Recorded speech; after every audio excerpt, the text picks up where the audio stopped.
Welcome everybody to another SynthMaster 1 tutorial from KV331 Audio.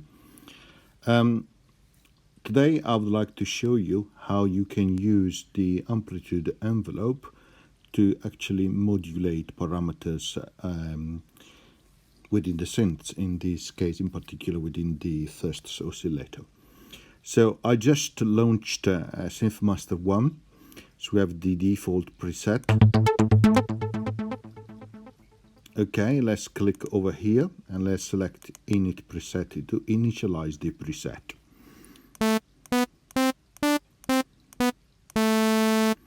Okay, let's select a different waveform to make it more interesting. So I click on the waveform there, wavetables, basic and spectral, and let's choose the resonant LP SO2. And you can hear straight away the difference. Then let's change the unison to 16 voices or 16 oscillators, and let's increase a little bit the tune and also widen the stereo width. Let's click on the keyboard to hear the how it sounds now.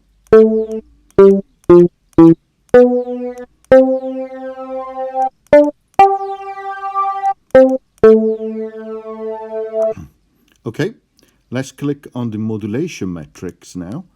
Let's click on the source, select envelopes, and we are going to select amp envelope 1.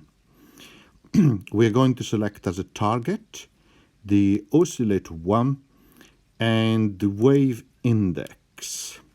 The reason for this is that if you change the wave index, you have very different sound characteristics. So let's go back to the modulation matrix. We have selected as source the amplitude envelope 1, the targets the oscillator wave index, and now let's change the influence of that wave index on the influence of that amplitude envelope 1 to the wave index. Pay attention to the index dial as I'm moving the dial on the influence. As you can see, these are changed up and it shows you the influence from the starting point of the dial. So if we play now, what's happening is that the amplitude envelope 1, of which the settings are here, where I'm hovering with the mouse, is affecting the index dial. So this is a typical envelope which is normally applied to amplitude, like volume. We have an attack A decay, D, an S for sustain, and R for release.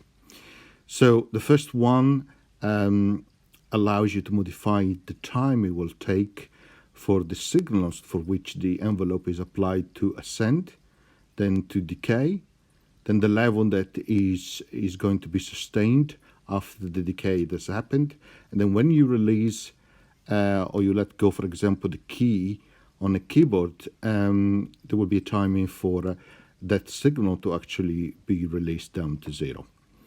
So to see this in effect, place attention to the index here as I'm moving up the attack quite high. So as I play on a keyboard now, you will see on the index here a little dot which is raising, this time lower.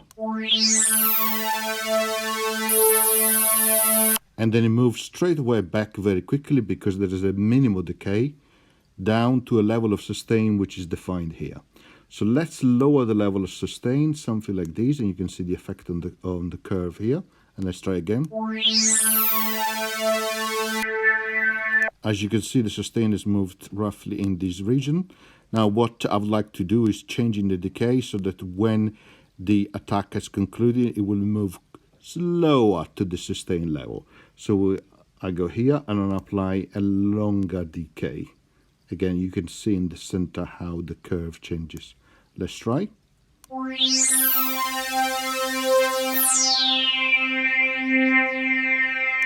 And as I let go, of course, the release time, which is set here, will be applied. Let's increase that again to have a longer release, and you will see that when I let go the key on the keyboard, it will take longer for the release to be applied, i.e. for the signal to cease.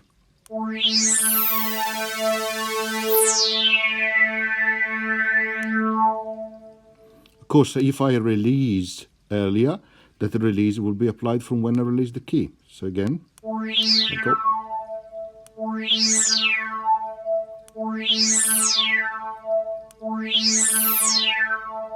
Okay, so this explains how you can use the amplitude envelope 1 applied to the index, the wave index. Of course, you can apply that to another control in the oscillator.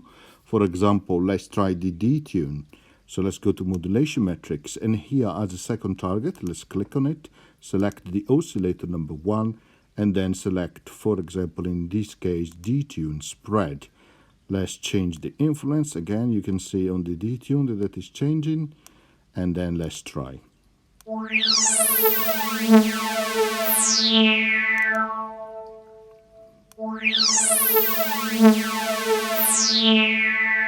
You can hear straight away how the sound is starting to form.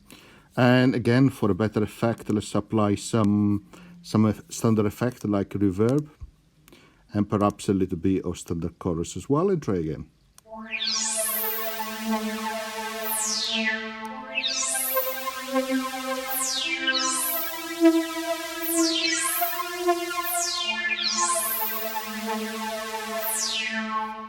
Remember, you have two amplitude envelope as you have two modulation envelopes, so you can really change the sounds to your taste. Let's try to apply a second envelope. So this second one here, let's click on the modulation matrix.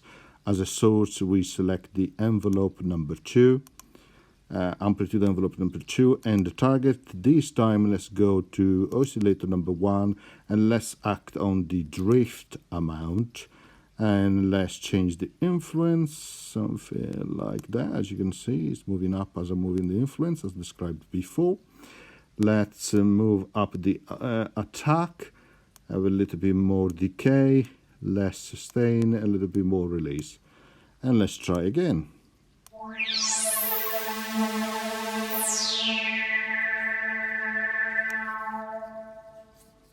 Okay, so, and you can keep going like this. You can apply modulation through envelopes 1 and 2 for amp envelope 2, and also for envelope 1 and 2 to all the parameters you think is necessary.